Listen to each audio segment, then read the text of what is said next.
시청자 여러분 안녕하십니까? 지방자치의 생생한 소식을 전하는 KLN 뉴스입니다. 첫 소식입니다. 경상남도가 AI 위기 경보 단계에서 경계로 격상하는 등 AI 차단 방역에 발빠르게 움직이고 있습니다.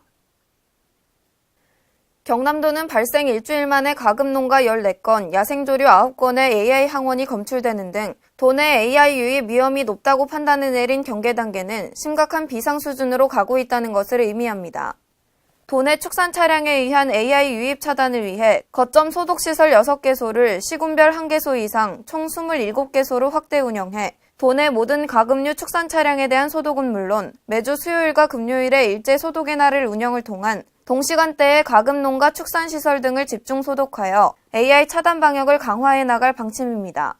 또한 주요 감염원이라고 추정되는 도내 주남저수지 등 11개 철새 도래지에 대한 분변 검사를 강화해 야생 조류에 인한 축산농가 AI 전파를 사단 차단하고 임상 증상이 약한 오리, 거위, 기러기 농가에 대한 항원 검사를 확대해 AI 감염축 조기 발견에 만전을 기할 계획입니다. 세종특별자치시 문화예술 진흥을 위해 설립된 세종시 문화재단이 지난 29일 어진동 복합 커뮤니티센터에서 출범식을 갖고 본격적인 업무에 돌입했습니다. 이날 출범식은 세종시민과 이춘희 세종시장, 고준일 세종시의회 의장, 문화예술인 등 150여 명이 참석한 가운데 현판 제막식과 경과보고, 축하 공연 등으로 진행됐습니다. 이춘희 시장은 헌영사를 통해 문화재단이 우리시 문화예술 전담기구로서 질 높은 문화예술 서비스를 제공하고 세종시 10대 문화도시 조성에 힘써주길 바란다고 전했습니다. 행사는 정부 3.0 협업으로 한국예총 세종시 연합회와 한국미술협회 세종지회, 세종시 조각가협회 회원들의 전시와 공연이 이루어져 문화예술인과 시민이 함께하는 문화행복도시의 의미를 더했습니다. 광역자치단체 중 15번째로 출범한 세종시 문화재단은 함께하는 문화 거버넌스, 활기찬 문화행복도시를 비전으로 문화예술진흥 통합지원, 품격 있는 문화향유권 신장, 문화예술교육 서비스 확충, 문화 콘텐츠 기획개발 등 4개 추진전략 20개 추진사업을 실행할 계획입니다. 국가핵융합연구소는 지난 29일 전라북도 군산에서 플라즈마 기술 연구센터 복합연구동 기공식을 개최했습니다. 핵융합연구소는 이번 복합연구동 구축으로 국가적인 플라즈마 R&D 거점 연구센터로서의 위상을 높일 계획입니다. 유희관 기자의 보도입니다. 국가핵융합연구소는 29일 전북 군산시 오식도동에 위치한 플라즈마 기술연구센터에서 복합연구동 기공식을 가졌습니다. 이번에 첫 삽을 뜬 복합연구동은 총 250억 원을 투입해 연면적 1674제곱미터 지상 3층 규모의 2018년 9월 완공을 목표로 건립이 진행됩니다. 복합연구동에는 특수시설 이용 실험실을 비롯한 지역 산업 발전을 위한 기업 지원 시설, 플라즈마 연구장치 공동 활용을 위한 공동 실험실 등이 들어서게 됩니다. 플라즈마 기술센터의 광활목하면 성장과 함께 우리 국가핵융합연구소 임직원 모두는 핵융합 발전 상용화에 대한 확고한 의지를 가지고 끊임없는 자기개발과 혁신을 추진해 나갈 것입니다. 물질의 네 번째 상태인 플라즈마는 고온에서 이온과 전자가 분리되어 있는 이온화 상태를 말하며 우주의 99.9% 이상은 플라즈마로 채워져 있으며 번개나 오로라 현상도 플라즈마에 해당됩니다. 플라즈마 기술은 바이오 기술, 나노 기술, 정부 기술 분야 등 반도체 항공 우주 산업 분야까지 응용 가능하며 특히 플라즈마 발생에 따른 폐기물이 거의 없어 온실가스 및 공해 오염가스 등을 정화하는 데 유용하게 사용되고 있습니다. 또한 수증기를 이용한 브라운가스 및 수소 제조 기술 등 에너지 분야와 고밀도 플라즈마를 이용한 EUV를 발생시키는 광학기술 분야, 중성입자 빔을 이용해 단백질 구조 분석 장비 기술을 포함한 바이오 기술 분야 등 다양한 분야에서 응용되고 있습니다. 한편 그동안 연구 공간이 턱없이 부족해 실험에 애를 먹었던 국가핵융합연구소는 복합연구동의 건립됨에 따라 플라즈마 융합 및 원천 연구에 박차를 가할 계획입니다. KLN 유희광입니다. 현재 유기동물의 46.1%가 동물보호센터에서 죽음을 맞이하는 것으로 나타났습니다. 동물보호센터에 들어온 반려동물은 동물보호 관리 시스템을 통해 10일간 주인을 찾는 공고를 내보내지만 이 기간이 지나면 입양 절차에 들어가거나 안락사를 시키게 돼 안타까움을 더하고 있습니다. 김승균 기자의 보도입니다. 주인 잃은 유기동물의 절반가량이 동물보호센터에서 죽음을 맞이하는 것으로 나타났습니다. 농림축산식품부가 제출한 유기동물 처리 현황 자료에 따르면 주인을 잃은 유기동물의 46.1%가 동물보호센터에서 최후를 맞이합니다. 유기동물들이 다시 주인에게 돌아가는 경우는 10.7%로 유기동물을 잃어버렸을 시 찾을 확률은 극히 낮은 상황입니다. 동물보호센터 관계자는 유기동물이 실종될 경우 일주일 이내에 찾을 확률은 50%에서 60% 정도지만 2주일이 지나면 찾을 확률은 급격히 떨어져 초기에 적극적인 대처가 실종된 동물을 찾을 수 있는 유일한 희망이다라고 말했습니다. 유기동물의 안락사는 동물보호센터의 수용 능력이 한계에 달했을 때 각종 질병으로 기대 수명이 짧거나 혹은 사고로 불구가 된 동물들이 우선적으로 안락사가 이루어지기 때문에 안타까움이 더해지고 있습니다. 솔직히 책임감 없이 순간적인 감정으로 동물들을 받아들였다가 버리는 사람들이 문제라고 생각합니다. 좀 더 제도적으로 강하게 규제할 필요가 있는 것 같아요.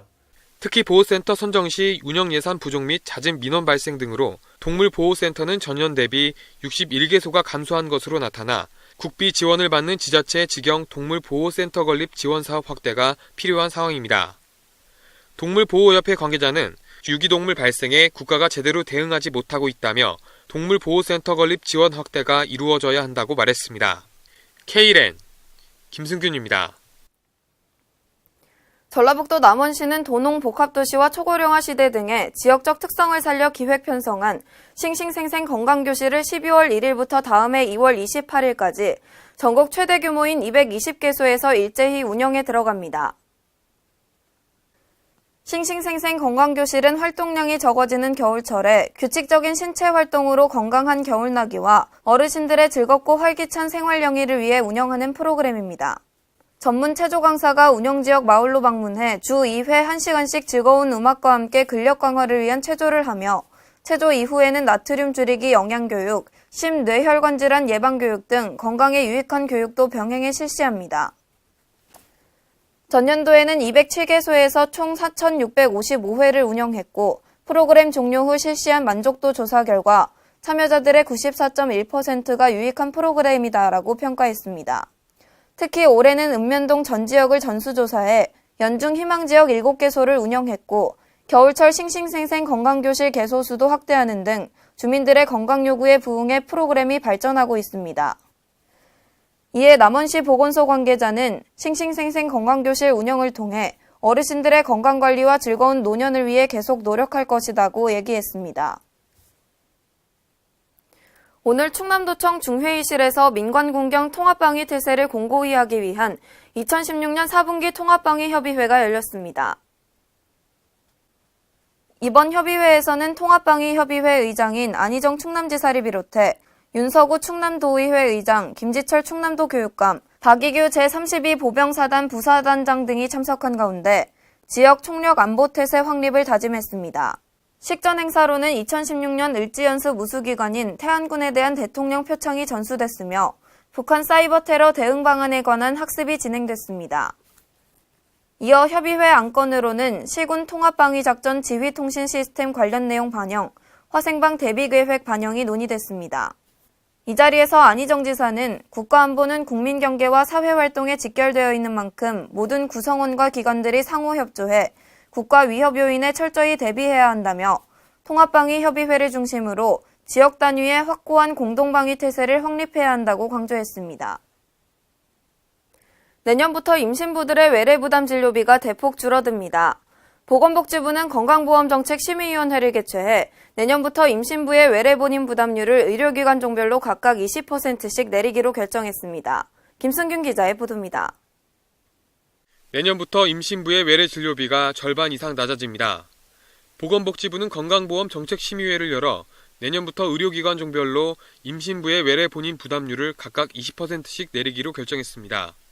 이로 인해 상급 종합병원은 60%에서 40%, 종합병원은 50%에서 30%, 병원급은 40%에서 20%, 의원급은 30%에서 10%로 각각 낮아집니다. 결국 임신부의 1인당 평균 본인 부담 금액은 44만 원에서 24만 원으로 45.5% 낮아질 전망입니다. 이 밖에도 고령 임신, 난임 시술 증가에 다태아 임신이 증가함에 따라 다태아 임신부 국민행복카드 지원액을 내년 1월 1일부터 90만 원까지 인상할 계획입니다. 이 경우도 일단 예정적으로 정해진 거는 내년 1월 1일부터라고는 하고 있거든요. 그렇기 때문에 법이 문제없이 진행이 된다면 12월 말쯤에 공포가 되어서 1월 1일부터는 의료기관 종별로 외래 본인 부담금에 대해서 각각 이제 20%씩 인하를 하여서 이제 조치가 취해질 건데요. 또한 조산하의 외래 진료 부담이 크다는 문제점이 제기됨에 따라 내년 상반기 중에 조산하의 경우 외래 진료 본인 부담률을 10%까지 낮출 전망입니다. Kren 김승균입니다. 이상으로 Kren 뉴스를 마칩니다. 시청해주신 여러분 고맙습니다.